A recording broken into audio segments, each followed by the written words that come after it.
अगर मैं आपसे कहूँ कि एक अच्छा रियल एस्टेट कंसल्टेंट या ब्रोकर या एसोसिएट हायर करने के लिए या चूज करने के लिए आपको किन पैरामीटर्स की जरूरत पड़ेगी, तो शायद आपका कहना होगा कि वो रियल एस्टेट होना चाहिए, उसका ट्रैक रिकॉर्ड अच्छा होना चाहिए और पास्ट में उसने कितना लोगों को कमा के दिया। बट मुझे लगता है कि उससे भी ज्यादा जरूरी कई चीजें हैं। Experience always matters. ये नहीं कह सकते आप कि किस एसोसिएट ने कमा के दे दिया तो वो सारा कुछ जानता है। वो बहुत मैटर करता है कि आप किस तरह की प्रॉपर्टीज में डील करता हो बंदा और किस टाइम पे आप एंटर करते हो, किस टाइम पे आप विजिट करते हो। बहुत सारे पॉइंट्स हैं जिन पे वो चीजें मैटर करती हैं।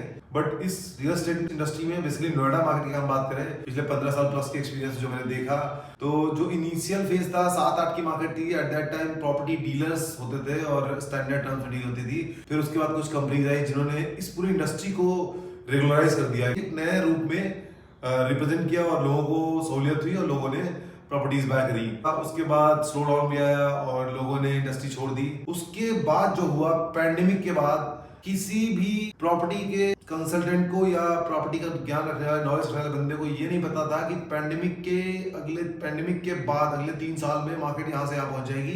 मैंने तो नहीं देखा, किसी चैनल पे भी नहीं देखा, कि कहीं पे कोई आर्टिकल नहीं पढ़ा कि अगले 3 साल में मार्केट ऐसा करने वाली है। और इस टाइम पीरियड में जिन क्लाइंट्स को कंसल्ट किया तो दे आर सेइंग कि नहीं मैंने कमा के दे दिया, तो आपने नहीं कमा के दिया, आप गलतफहमी में है।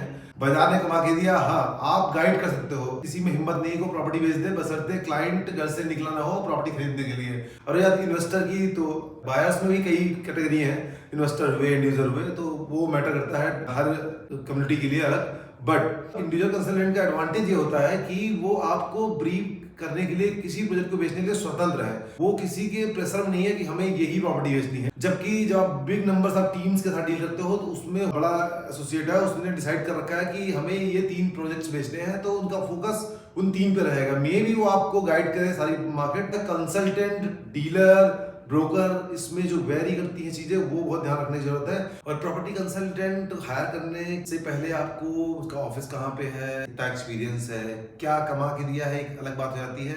बशर्ते आज की डेट में सारे ब्रांड्स रन कर रहे हैं, ब्रांड्स के साथ काम करना थोड़ा सा कंसल्टेंट के लिए इजी है, बिकॉज कस्टमर विल नोन होता है दैट ब्रांड के बारे में, ये लिस्टेड ब्रांड्स हैं, ये नॉर्मल ब्रांड्स हैं। और हाँ, एक और अच्छी बात हमारी नोएडा मार्केट के लिए है कि आज नोएडा मार्केट में जिस तरह के डेवलपर्स आ चुके हैं और आ रहे हैं, ये बाजार के लिए बहुत अच्छा है। स्पेशली नोएडा एक्सप्रेसवे मार्केट की बात कर रहा हूँ मैं भी, और यमुना एक्सप्रेसवे की। ये बोथ एक्सप्रेसवेज में जो डेवलपमेंट चल रही है अक्रॉस इंडिया से बाहर से भी लोग इधर इंटरेस्ट ले रहे हैं, इन्वेस्ट कर रहे हैं। बाकी की जो अपडेट है इंडस्ट्री से रिलेटेड, वो मैं अगली वीडियो में जरूर दूंगा आपको।